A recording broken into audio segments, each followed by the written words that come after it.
I meet people who think you get somewhere in life by going down the road in a straightforward way. When in fact, what I've seen is you often get somewhere in life by going in the back door. One of the biggest lessons for me is how I weaseled my way in to working in Grand Canyon and also helped my dearest friend by weaseling her in. So I had worked my way, I was working my way to get to college, go to college, whatever. So I'd worked at the lumberyard, hardware store, as a nurse's aide, as a maid, and I really wanted to work outside. So, because I'm so outdoorsy. So I applied to Bureau of Land Management, National Park Service, to every national park in the country, but was getting back the letters that said, sorry, you don't have enough points in the federal system. You have to be either a Vietnam vet or a political appointment.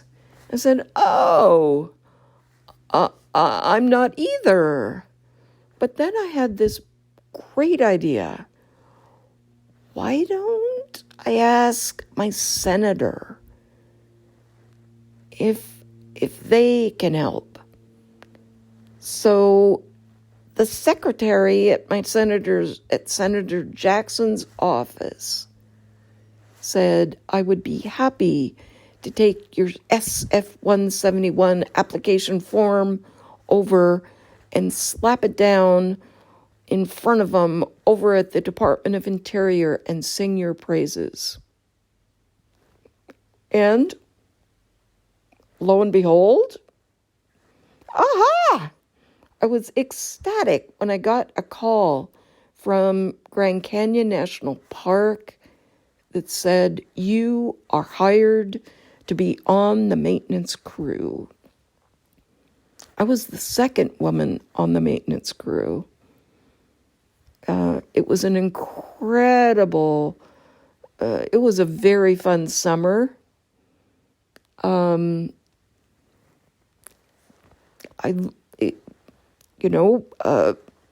lot of drinking, to be honest. Captain Wahoo, wahooing. And he was massively drunk, buffaloed, driving over the edge of the canyon on his motorcycle and becoming a born-again Christian because somehow he didn't die. Crazy, crazy times. Crazy fun. I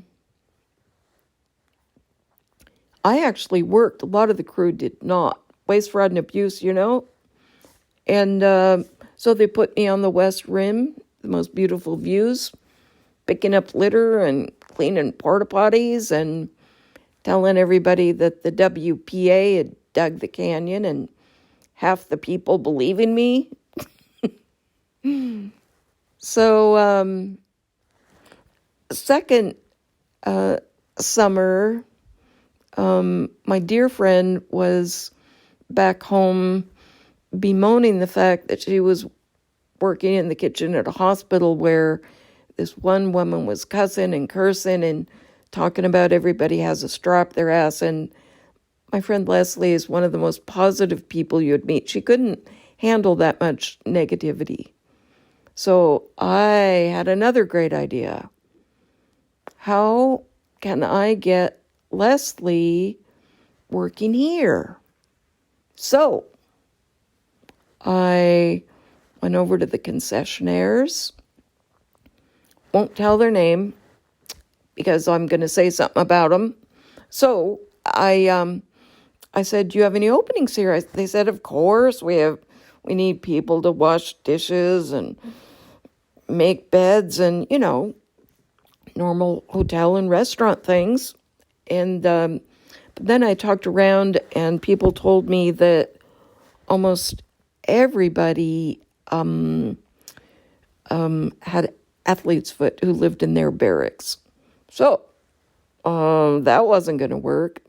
So I walked over to Park Service headquarters, talked to Vivian, who was always running her toes off. I said, Vivian, are there any openings, job openings at this time? She said, of course there are. We have all sorts of openings, but our housing is all filled up. I said, really? Well, we could squish my dear friend Leslie somewhere in the corner in our trailer. We could make room. So would that be okay? She said, I would be overjoyed. So Vivian pulled open the file drawer, pulled out that piece of paper before everything was digitized, and called my friend Leslie. It was really one of my biggest achievements to be able to help my friend come to Grand Canyon to work.